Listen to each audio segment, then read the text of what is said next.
Hello అండి, ఈరోజు మన వీడియోలో కొన్ని టిప్స్ యూజ్ చేస్తూ టమాటా రైస్ చేయబోతున్నాను. ఎలా చేస్తున్నానో చూసేసేయండి.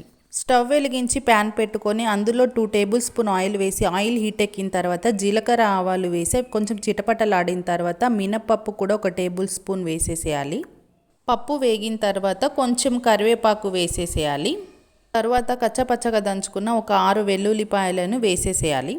2 మీడియం సైజ్ ఆనియన్ కట్ చేసి పెట్టుకొని అవి కూడా అందులో వేసి 2 మినిట్స్ బాగా కలిపేసుకోవాలి. తర్వాత పచ్చిమిర్చి కూడా కట్ చేసి వేసుకొని కలిపేసుకోవాలి. ఆనియన్ పచ్చిమిర్చి ఉడకడం కోసము కొంచెం సాల్ట్ వేసేసి బాగా కలిపేసుకోవాలండి.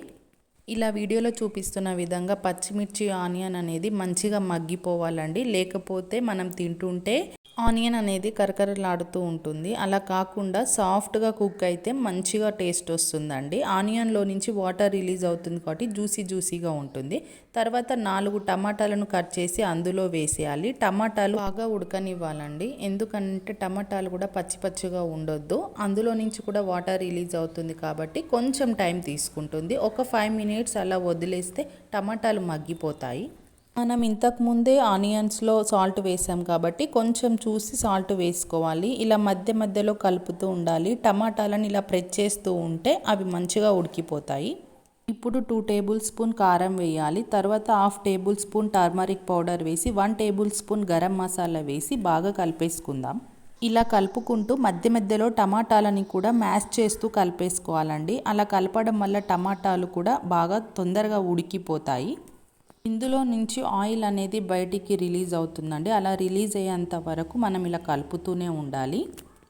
మనం అంతకుముందే అన్నం వండి పక్కన పెట్టేసుకోవాలండి. అది కొంచెం చల్లారిన తర్వాతకి మనం తీసుకునే ఈ టమాటో ఆనియన్స్కి 4 కప్స్ రైస్ అయితే సరిపోతుందండి. ఈ 4 కప్పుల అన్నం తీసుకొని ఇలా బాగా కలిపేసుకోవాలి.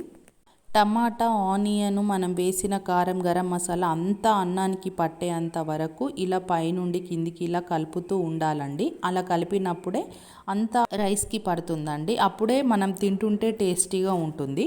తర్వాత 1 టేబుల్ స్పూన్ గీ వేసి కొత్తిమీరతో గార్నిష్ చేసుకుంటే టమాటా రైస్ అనేది రెడీ అయిపోయిందండి. ఇది లంచ్ బాక్స్లోకైనా తీసుకెళ్ళొచ్చు, ఇంట్లో టిఫిన్ లాగానైనా తినొచ్చండి. పిల్లలు చాలా ఇష్టంగా తింటారు. వీడియో నచ్చితే లైక్ చేయండి. రెసిపీ ట్రై చేసి ఎలా ఉందో కామెంట్ చేయండి.